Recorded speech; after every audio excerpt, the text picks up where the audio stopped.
Magandang araw, Miss Aya. Tawagin mo na lang ako sa pangalang Vivian. O di naman kaya ay Vivi, gaya ng nakagawi ang tawag sa akin ng karamihan. Nasa edad 18 taong gulang ako nang mangyari ang kwentong ibabahagi ko sa inyo. Lumaki ako sa isang maliit na baryo sa Leyte. Simula pagkabata, hindi ko naranasan ang marangyang buhay. Sapat lang ang bigas sa hapag, gulay mula sa likod bahay, at kung minsan ay isdang huli ng aking ama. Pero 5 taon na rin ang lumipas mula nang pumanaw siya. Miss Aya, matindi ang kirot ng pagkawala ni Itay. Aksidente sa bukid, isang hapon na hindi ko malilimutan. Doon na rin nagsimula ang malaking pagbabago sa aming pamilya. Naiwan kaming 3 ni nanay at ang bunso kong kapatid na si Lira. At ako bilang panganay, natutong humawak ng mabibigat na gawain. Bata pa ako noon, pero natuto na akong magsaka, magbuhat, at tumulong kahit anong kaya ko dahil wala nang ibang aasahan si inay. Pagtungtong ko nga sa edad na 18, sabi nila, nasa edad na raw ako ng panliligaw at pag-aasawa. Pero para sa akin, hindi yun basta usapan lang. Sa dami ng pangarap at pasanin sa buhay, madalas ay iniisip kong baka hindi pa para sa akin ang pag-ibig. Nang mga panahong ito, Miss Aya, tahimik ang aming baryo. Halos 1 oras ang lakad bago makarating sa kalsada kung saan dumaraan ang naglalakihang sasakyan papunta sa bayan.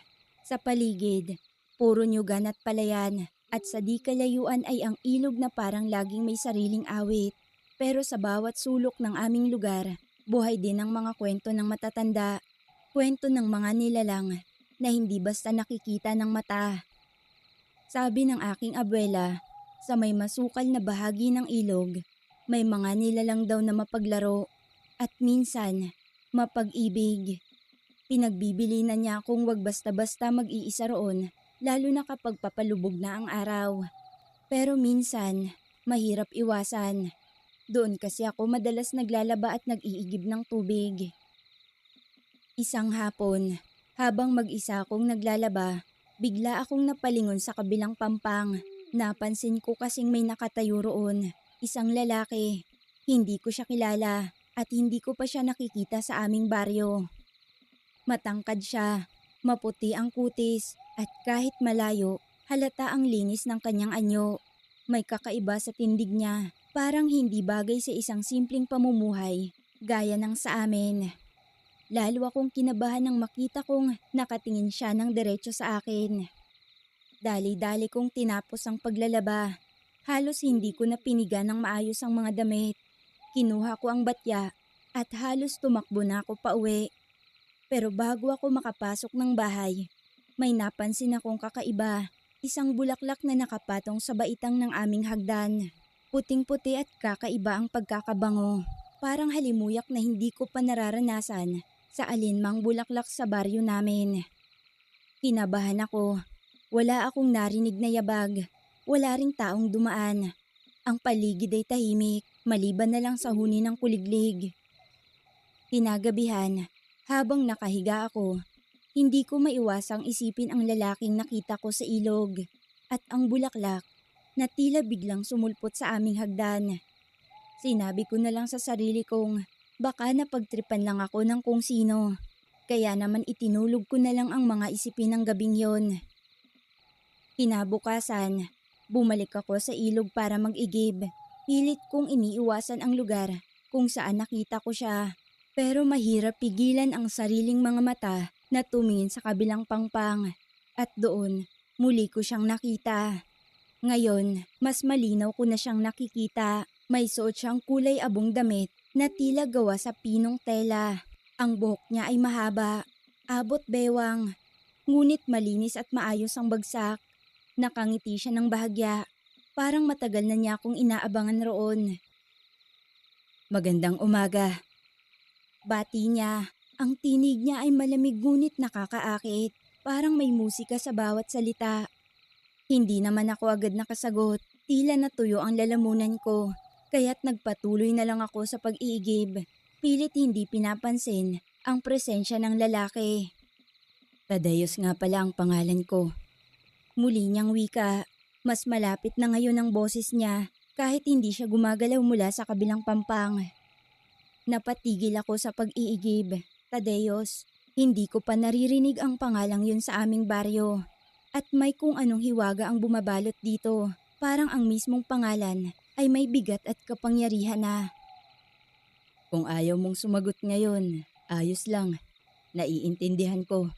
Basta tandaan mo, hindi ako kaaway. Narito lamang ako upang makilala ka. Dagdag niya, marahang halos pabulong na lang. At bago pa ako muling makalingon, wala na siya. Ang naiwan na lang ay ang banayad na simoy ng hangin na may dalang parehong halimuyak ng bulaklak kagabi. Nang mga sumunod na araw, hindi na ako nag-igib sa may ilog. Kahit medyo malayo ang poso mula sa aming bahay, kesa sa ilog na madalas kong pagkunan ng tubig, mas pinili kong doon na muna mag-igib. Sa tuwing naaalala ko kasi ang estrangherong lalaki sa kabilang pangpang ng ilog at ang halimuyak ng bulaklak na iniwan sa hagdan namin, parang may kakaibang humahaplo sa aking dibdib. Pagka-uwi ko mula sa poso, nadatnan ko si nanay na nagwawali sa may silong at si bunso naman ay nagbabalat ng kamote. Agad napansin ni nanay ang bulaklak na inilagay ko sa loob ng isang baso ng tubig. Nakaraan ko pa ito inilagay sa baso at tinabilang sa kwarto ko. Pero nang araw na yun ko lang naalalang ilabas, nang sa ganun ay mapalitan ko na ng tubig. Aba, Vivi, saan mo nakuha yan? Hindi basta-bastang bulaklak yan. Di wala akong nakikitang ganyan dito sa baryo. Tanong na inay sabay tingin ng matalim. Ewan ko po, Nay. Pag uwi ko nung nakaraan, nasa hagdan na lang po ito. Sagot ko na pilit iniiwas ang tingin. Kumunot lalo ang noo ni nanay. Sigurado ka? Baka may sumusuyo na sa'yo. Pero tandaan mo, anak. Hindi lahat ng nagbibigay ng ganda ay dapat pagkatiwalaan. Ate, baka may manliligaw ka na. Naku, baka gwapo yan ha. Kaya ka ngingiti-ngiti no. Singit naman ng bunsong kapatid ko na si Lira habang umunguya ng kamote. Ay magtigil ka nga dyan, Lira. Hindi mo naiintindihan.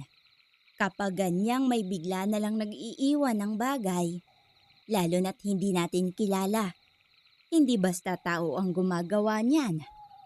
Saway ni nanay, sabay tapik sa balikat ni Lira.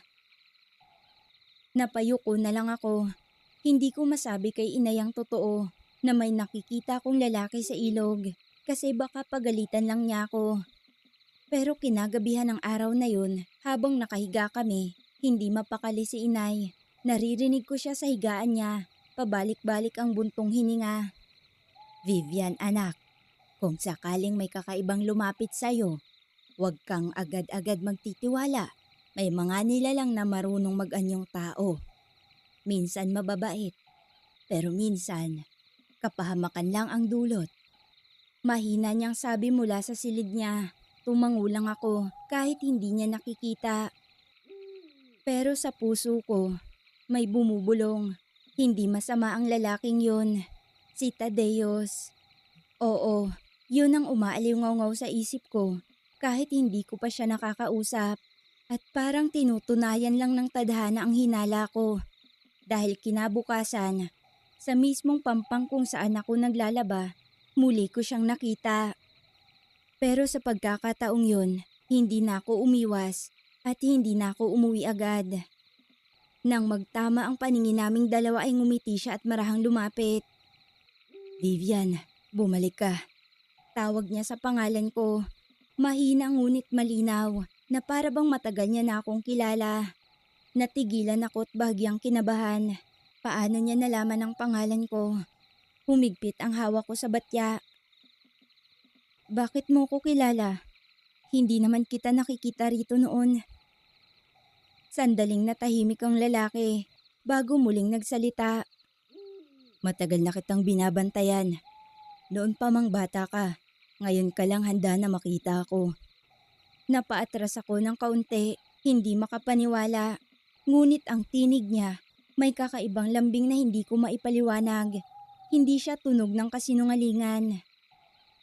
Hindi ako masamang nilalang, Vivian. Kung tatanggapin mo, nais kong manligaw sa'yo. Parang biglang bumigat ang paligid. Manliligaw? Ang isang tulad niya na engkanto raw kung tawagin ng matatanda. Manliligaw sa isang gaya kong simpleng dalaga. Pero bago pa man ako makasagot, may narinig akong sigaw mula sa malayo. Ate Vivi! Boses ni Lira yon. Papalapit at may dala ring batya. Agad na naglaho sa harapan ko si Tadeos. Walang kahit anong bakas na naiwan. Para bang hindi siya totoo. Ate, kanina ka pa rito? Akala ko nauna na akong mag-iigib. Parang namumutla ka. May nakita ka na naman ba? Sunod-sunod na tanong ni Lira sa kanila pag ang batya sa gilid. Marahan akong napailing. Wala. Mainit lang siguro. Pero hindi ako makatingin ng diretso sa kanya kasi alam kong hindi yun imahinasyon lang.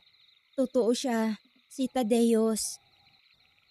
Pagka-uwi namin ni Lira, abala si inay sa pagluluto ng tanghalian. Napansin niyang tahimik ako. Ano na naman yan, Vivi? Para kang lutang.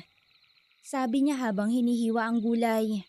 Umupo ako sa bangko at hindi sumagot agad. Si Lira ang sumabat. Nay, sigurado ako. May nakikita na naman si ate sa ilog. Kanina pa siya parang nawawala ang isip eh. Lira, manahimik ka nga. Singhal ko pero huli na. Napabuntong hininga si inay at tinitigan ako ng diretso. Anak, may nagpapakita ba sa'yo? Natigilan ako. Hindi ko alam kung dapat kong ikwento ang lahat, pero alam kong hindi ako makakalusot. Opo, Nay. Lalaki. Nagpakilala siya bilang Tadeos. At sabi niya, gusto niya akong ligawan. Mahina akong sagot. Halos malaglag ang kutsilyong hawak ni inay. Diyos ko, Vivi! Engkanto yan! Si Lira naman, nakangisi at parang tuwang-tuwa pa. Nay, kung engkanto man, edi may prinsipe ng ibang mundo si ate? Nakakakilig? Tumigil ka nga, Lira! Singhal ni inay. Hindi ito biro, Vivi. Ilang ulit ko bang sasabihin? Ang mga nilalang na yan, gagamit ng ganda at tamis ng salita para akitin ka. Pero hindi mo alam, baka kapalit niyan ay kaluluwa mo. O baka kunin ka nila at hindi ka na makabalik sa atin. Hindi na ako nakasagot. Sa puso ko, may takot. Pero higit pa roon, may nararamdaman akong kakaibang paghila. Hindi ako mapalagay. Kinagabihan, matapos kumain, naupo ako sa may balkonahe. Nakatanaw ako sa madilim na bakuran. Pero para bang nararamdaman kong naroroon siya. At hindi nga nagtagal. Mula sa lilim ng mga puno, lumitaw si Tadeos. Nakasuot siya ng puting kasuotan na kumikislap sa ilalim ng buwan. Vivi. Tawag niya sa mababang tinig. Halos bulong na lang pero malinaw na malinaw sa akin. Agaran ngang nawala ang pagkakalmado ko. Bakit ka nandito? Hindi ba't delikado kung makita ka ng iba? Nag-aalalang tanong ko sa kanya.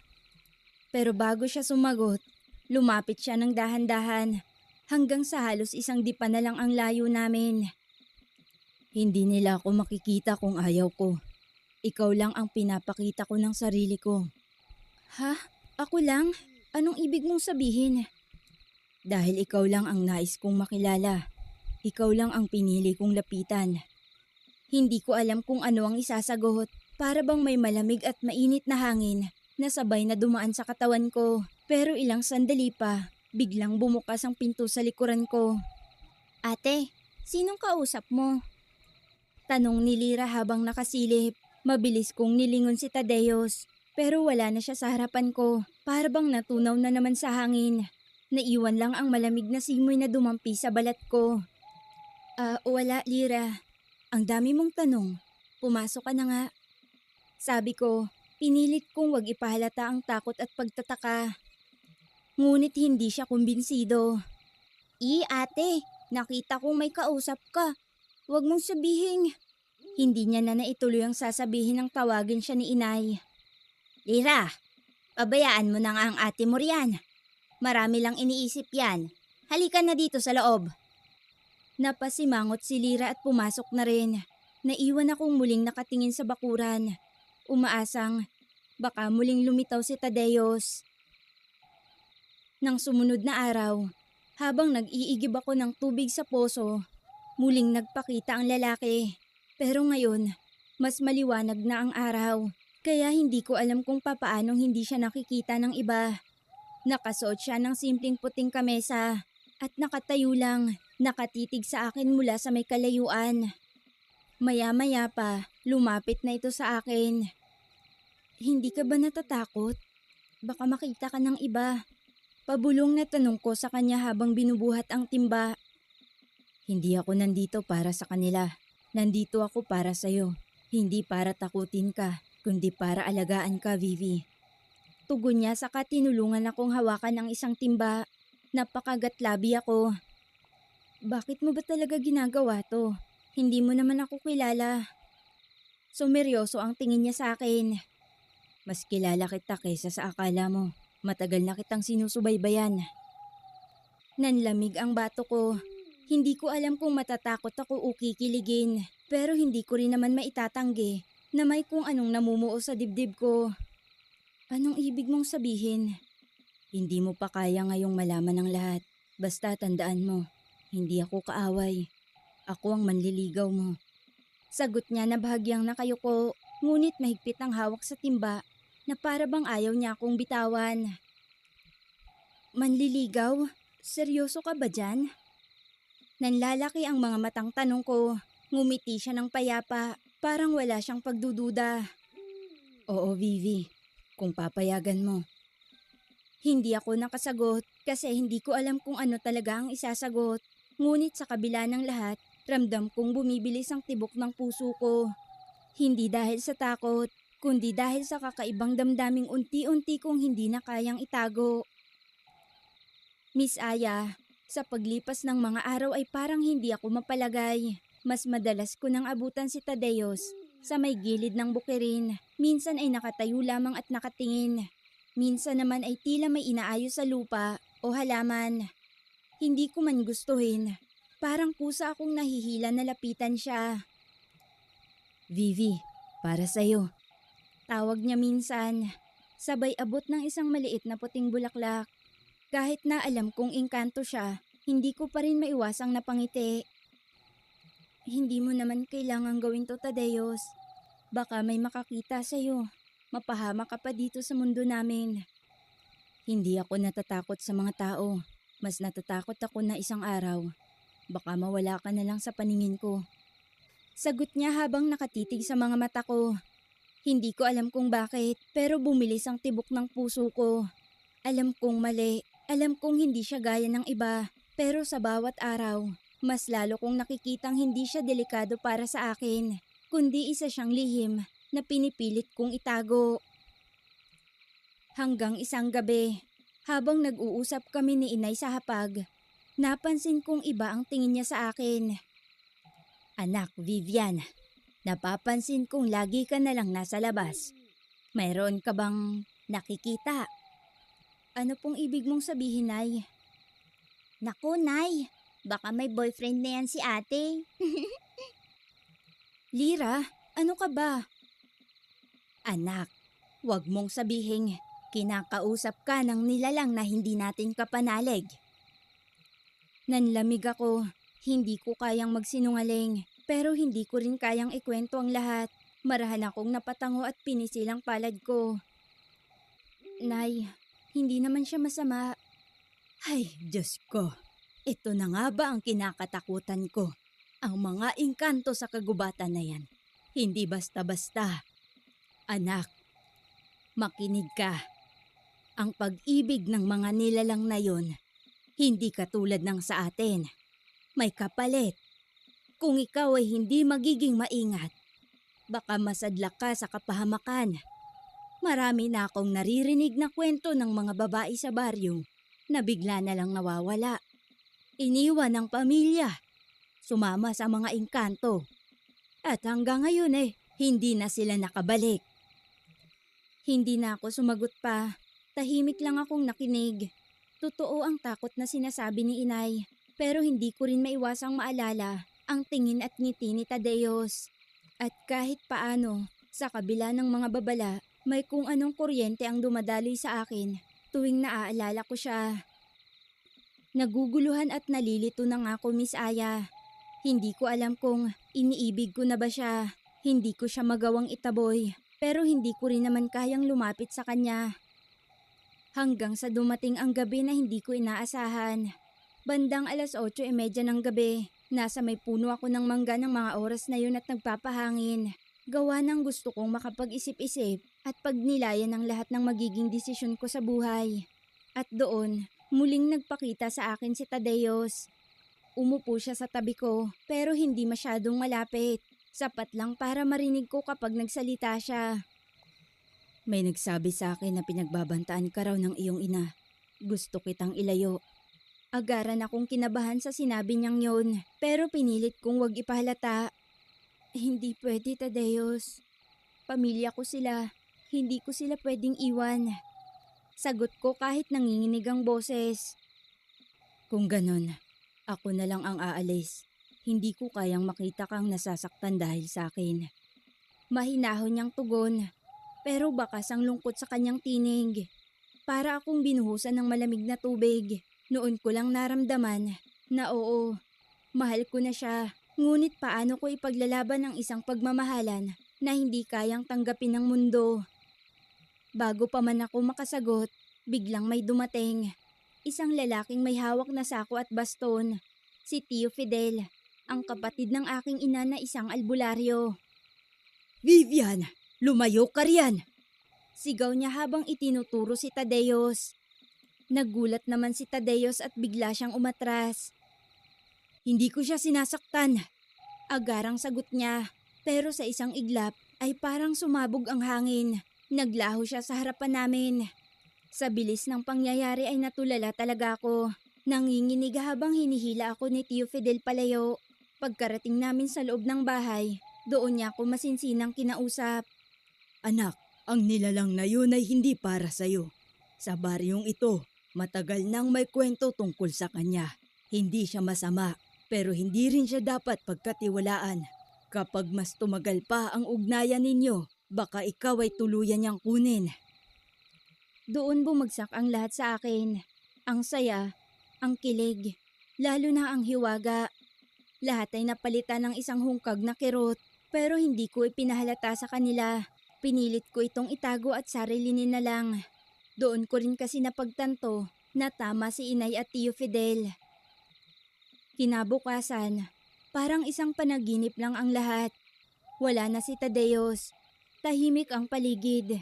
Ngunit sa ilalim ng puno ng mangga, may naiwan. Isang puting bulaklak, kagaya ng unang beses kong nakita sa hagdanan ng bahay namin. Hindi ko na yun pinulot at hinayaan na lang roon. Nang sa ganon, tuluyan na talagang maputol ang ugnayan naming dalawa. Walang labanang nangyari, Miss Aya. Walang sakitan at walang sapilitan. At doon ko nga napagtanto na ang totoong pag-ibig ay handang magparaya. Handang bumitaw kapag alam mong nasasaktan na ang minamahal mo. Hindi man kami nagkaroon ng relasyon, Miss Aya, masasabi kong hindi lahat ng engkanto ay masasama. Hanggang dito na lang. Maraming salamat.